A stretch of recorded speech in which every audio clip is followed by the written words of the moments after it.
The Aztecs didn't believe in appeasing gods with prayer. They believed in feeding them. And not symbolically, not metaphorically. They believed that the literal heart of a man, still beating, still warm when raised to the sun, kept the universe alive. To us, that sounds like madness. To them, it was just math. Sunlight cost blood. Rain cost tears. Peace cost screaming. Stay until chapter 4. Because what they did after they ripped your heart out will rewrite how you see civilization. This is not the sanitized version of history. This is not feathers and flute music. This is about a civilization built on suffering, and how that suffering became sacred. Chapter 1. Welcome to the Machine. We'll start with a myth that the Aztecs were chaotic jungle warriors, savages with obsidian knives and no plan. Reality? They built a capital more organized than Paris in 1519. Tenochtitlan sat on an island in Lake Texcoco with chinampas, floating gardens that fed up to 300,000 people. They had aqueducts, causeways, canals, garbage collection, and a legal system that punished theft with death. They had mandatory schooling for boys and girls, which, by the way, Europe wasn't even close to doing. But here's the part that matters. Everything in the Aztec Empire existed to maintain cosmic debt. The gods had sacrificed themselves to create the world. Humans had one job: repay the debt. And the preferred currency? Blood, not coins, not gold. Blood, not symbolic blood. Real blood. Warm. Flowing. Yours. As long as we feed the sun, it rises. If we don't, it dies. And so do we. That wasn't a belief. That was national policy. Imagine if your taxes were paid in your cousin's heart. Aztec warriors were not bred to win battles. They were bred to maintain equilibrium. And every man who put on war paint knew, you're not fighting for victory. You're fighting to keep the world from dying. How do you build men who believe that? Chapter 2. Life before the knife. The Aztecs did not live every day in war paint. Most of the time, they were deeply practical, devout, and surprisingly bureaucratic. Their world was rigid. Social hierarchy: Emperor Huitlatlani, nobles Pipiltin, commoners Machahualtin, serfs and slaves. Marriage contracts involved dowries, astrologers, and negotiations. Nothing romantic. Punishments: public shaming, mutilation, or death. No middle ground. Children were raised in an atmosphere of psychological toughness. Cry too much? Face burned with chili smoke. Misbehave? Dragged through thorns. Boys to Telpachkali, military schools. Girls to Quiquicali. Arts, religion, child rearing. From age 5, kids were trained in endurance and obedience. Why? Because their world could end tomorrow. They built homes from adobe and stone, slept on reed mats, ate tamales, tortillas, beans, and squash. Meat was rare, except during festivals, which brings us to Chapter 3. A Diet of Gods and Men. Let's address the bloody elephant in the room. Yes, the Aztecs ate human flesh, but not because they were hungry, because they were devout, Warriors would be sacrificed. Parts of their bodies, like limbs, would be cooked, seasoned with chili and tomato, and consumed by priests or nobles. It wasn't a barbecue, it was communion. To eat the enemy is to absorb his essence. Ritual logic of the Aztec elite. Shocking fact. Number 1. During the Tlacaxipehulistli, the Flaying of Men festival, a warrior would be skinned, his pelt worn by a priest for 20 days, symbolizing the god Sipe Totec, whose flayed skin brought fertility. And yes, there are records of entire temples being washed in human blood. The smell? Reported by Spanish conquistadors as worse than plague pits. Chapter 4. The Heartbeat Economy. Where hearts were harvested like corn, and gods were bribed with agony. Let's be clear. Sacrifice wasn't punishment. It wasn't reserved for criminals, the sick, or the undeserving. It was promotion. If you died on the altar, chest cracked open, heart held high in the sunlight, like an offering to the cosmos. You didn't die as a victim.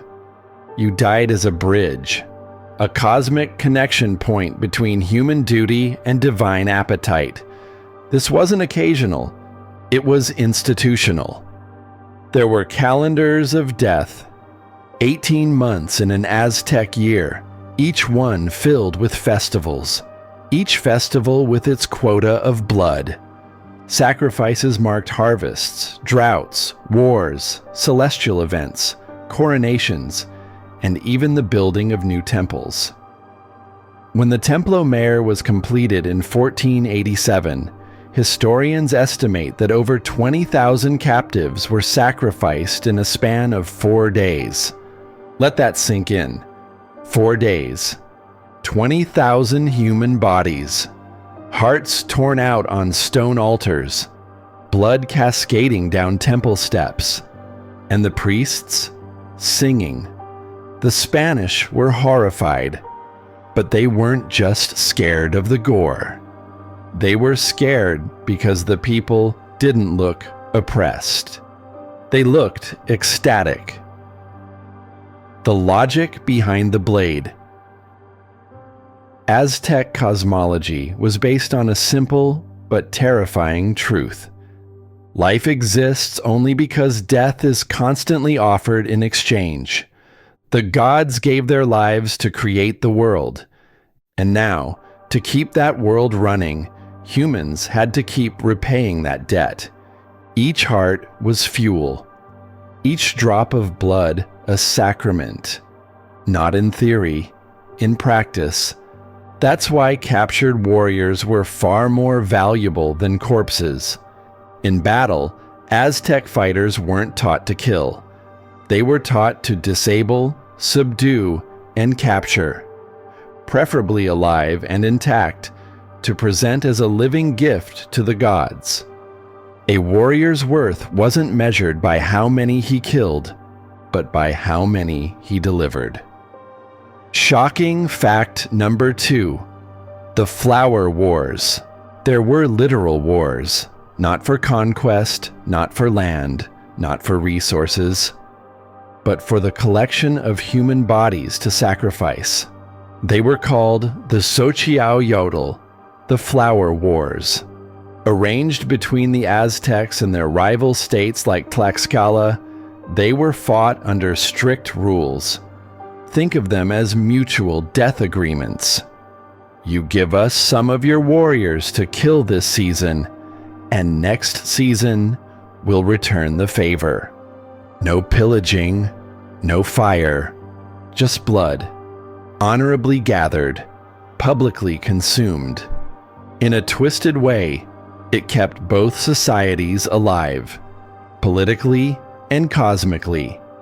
Because without fresh captives, the altars would grow cold, and the sun might fall from the sky.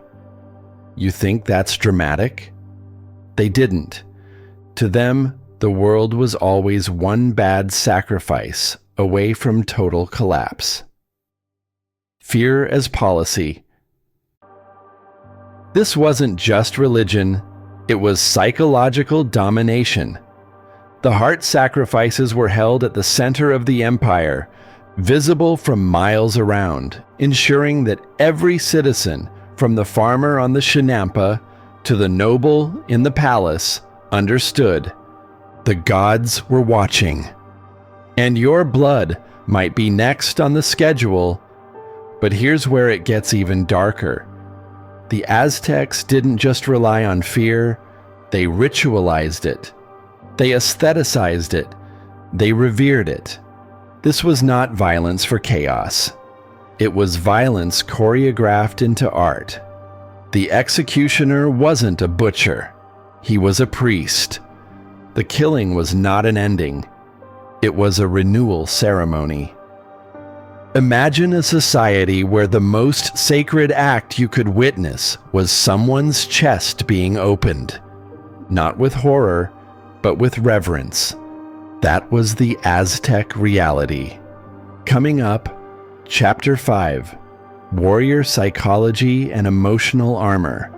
We'll go into the terrifying training children underwent, how they weaponized pain into identity, and the psychology behind ritualized capture.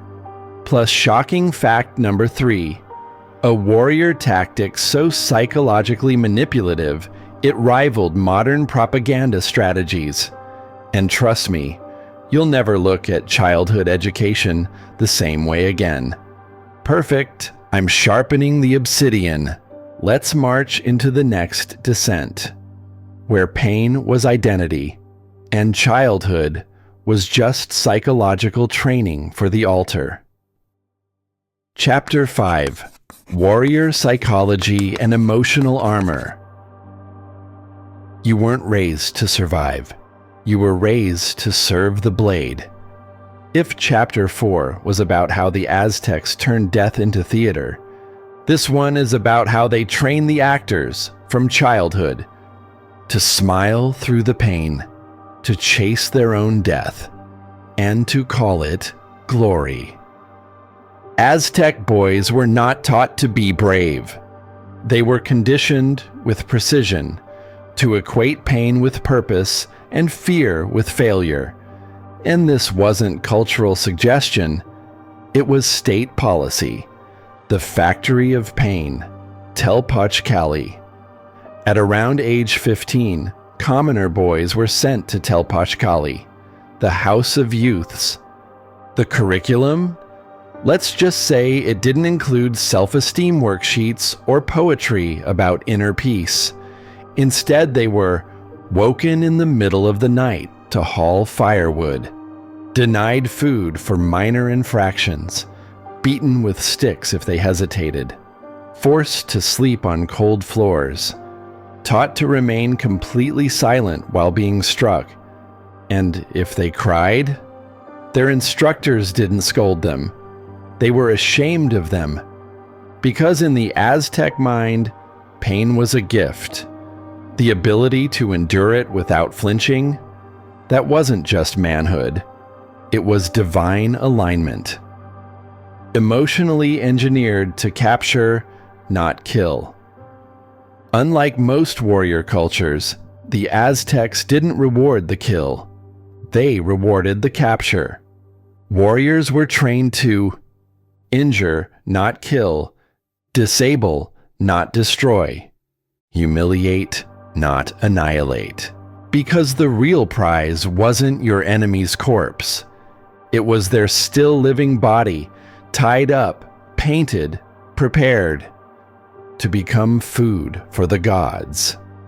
Killing too many enemies made you inefficient.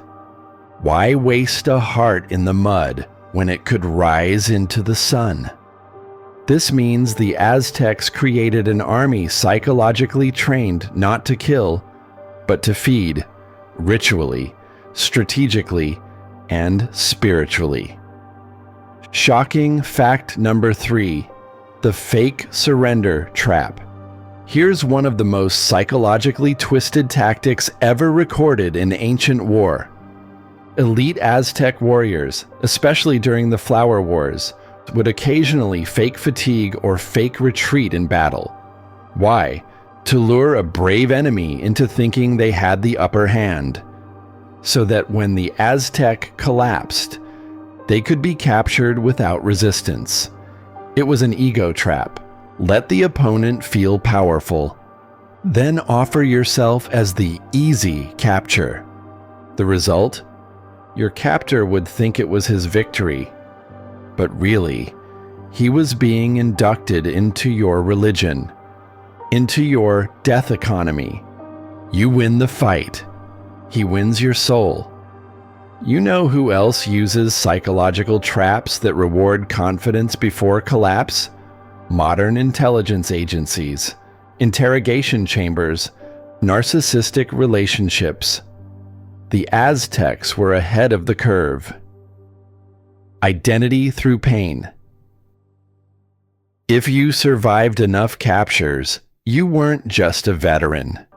You became a jaguar warrior or an eagle knight. Jaguars wore pelts and claws. Eagles wore feathers and beaks. This wasn't cosplay. It was metaphysical transformation. You weren't like a jaguar. You became the jaguar through blood, through courage, through endless psychological sharpening. Children dreamed not of riches, not of peace, but of reaching the altar with honor. Imagine that. Your goal in life is to live well enough, suffer long enough, fight hard enough, that someone, someday, might cut your chest open in public, and you die with dignity. Not just die, transcend. Because we've talked about the rituals, we've talked about the blood, the blades, the temples, but now we go deeper into the soul. Why did they believe death was the peak of life? Why did warriors want to be sacrificed? And why, in a terrifying twist of Aztec philosophy, dying wasn't the end, but the proof that you had truly lived? Chapter 6, A Beautiful Death. To die on the altar wasn't defeat. It was the final transformation. We live in a world where the ultimate goal is comfort, luxury, longevity, avoiding pain at all costs. But to the Aztecs, living without meaning was the real death. Not feeling the blade was failure. Not being chosen was shame. They didn't fear mortality. They feared irrelevance. Life was just preparation. From the day you were born, the Aztec calendar told you what your fate might be.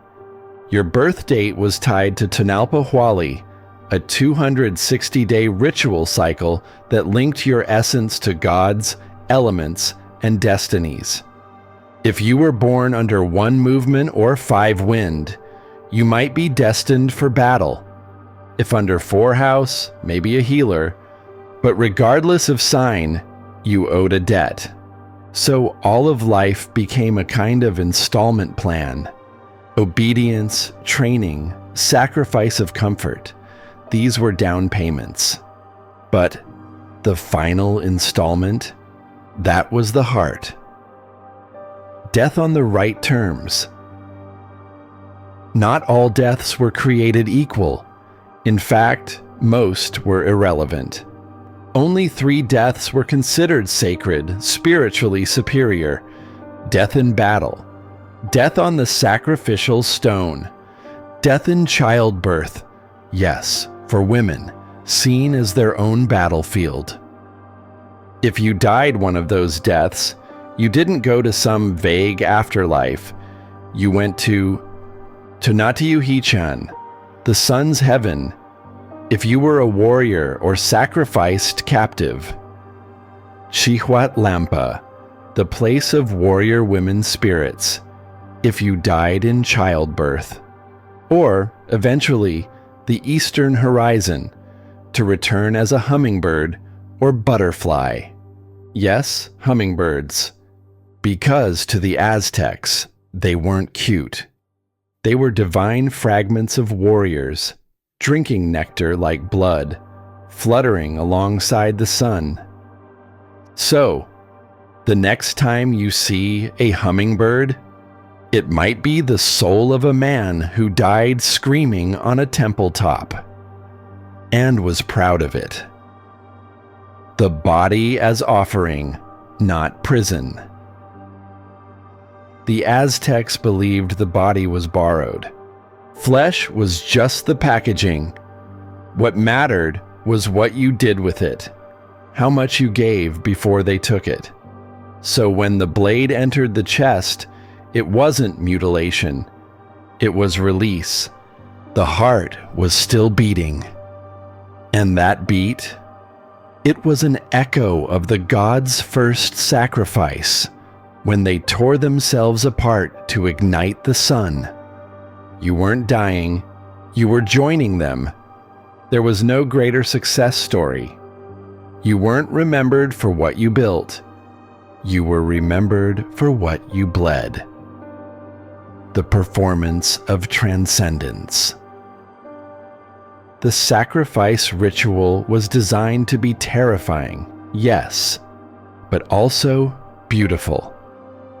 The victims were bathed, dressed in fine clothes, painted with divine symbols, danced through the city, and led calmly, often voluntarily, to the stone. This wasn't slaughter. This was drama, the climax of a cosmic opera, where you were both the actor and the instrument. And when the priest cut your chest open, when the obsidian dagger slid between your ribs, the people didn't mourn, they cheered. Because your blood was the sunrise, your pain was rain, your ending was everyone else's continuation. To die this way is to become eternal, not metaphor, literal belief. The psychology of willing death. You might be wondering, how could people do this? How could they want this? Because they were conditioned to believe that death, if done correctly, was not loss, but transformation. And that's not so foreign. Today, we lionize soldiers. We revere martyrs. We speak of dying for a cause. The Aztecs just took it literally, and then made it daily policy. It wasn't that they were less afraid. It's that their fear had been redirected. They didn't fear the knife. They feared dying without the knife, because that meant they'd return not as a hummingbird, but as a wandering soul, doomed to obscurity. And in Aztec logic, that was worse than hell. Now we come to the fall, not the military defeat, not the smallpox, but the deeper death, the one they never recovered from, the psychological collapse of belief. How did an empire so rooted in sacrifice, glory, and eternal death die from the inside? Why did their warriors lose the will to fight? And what happened when their gods were torn down brick by brick and replaced with European saints and Spanish guns? Chapter 7: The Day the Gods Died. When belief collapses, blood no longer matters. History likes to say the Aztecs fell in 1521, that Hernán Cortés showed up with some steel, some guns, and a few diseases. And that was that. But let's be honest. Cortés didn't kill the Aztec Empire.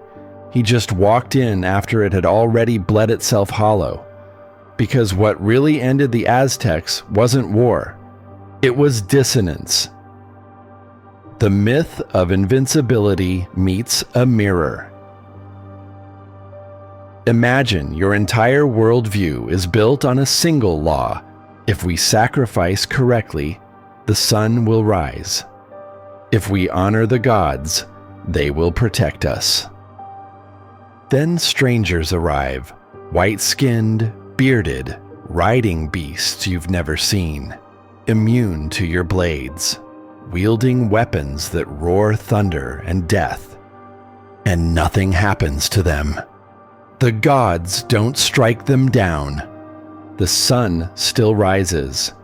Your rituals, your chants, your offerings, useless.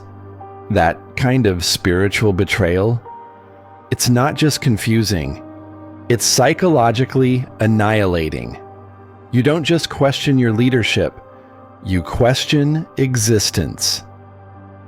Montezuma, the believer-in-chief.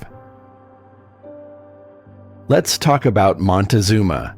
Not the tyrant history painted, but the spiritually exhausted bureaucrat trying to hold together a collapsing mythology. He believed Cortés might be Quetzalcoatl, a returning god. And if that was true, then resistance was blasphemy. So he let the Spanish in, fed them, gifted them gold, tried diplomacy, because his entire identity screamed that this was divine prophecy, not invasion. But prophecy never called for gunpowder, or smallpox, or Catholicism. And the gods? They didn't respond. Shocking fact number 3. The stones of the gods became churches. When the Spanish finally sacked Tenochtitlan, they didn't just burn and loot.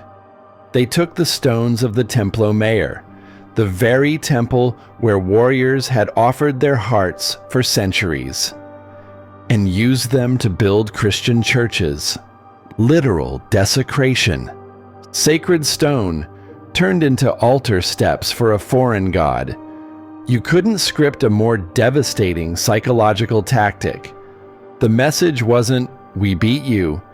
It was, "Your gods are dead, ours live here now." It wasn't the violence that broke them. It was the replacement of their entire cosmology with a smug, foreign one, backed by steel and plague and scripture. The collapse of meaning. After that, everything unraveled. Sacrifices stopped. Priests fled. The Tonalpa Hualli, the sacred calendar, became meaningless. What happens when you've based your entire economy, morality, identity, and cosmic security on a relationship with gods? And one day, they go silent? What happens when blood no longer buys safety? You don't just lose your country, you lose your reason to exist. The final Aztec warriors didn't just die in battle. They died inside their own minds, because the rituals that once made them divine now just made them obsolete. They didn't just kill, they transcended. Now you know. The Aztecs didn't go down easy. They didn't vanish. They were erased, slowly, strategically, psychologically. They fed off souls because they believed the gods needed fuel. They offered their pain, their children, their lives, because they thought it mattered. And when the sun still rose after the temples fell, they learned the most brutal lesson of all. You can survive pain, but not the collapse of meaning. So if you like this dive into the depths, if you want more history soaked in blood, psychology, and sarcasm, subscribe to WarriorWybjorn, where we don't tell bedtime stories. We resurrect civilizations,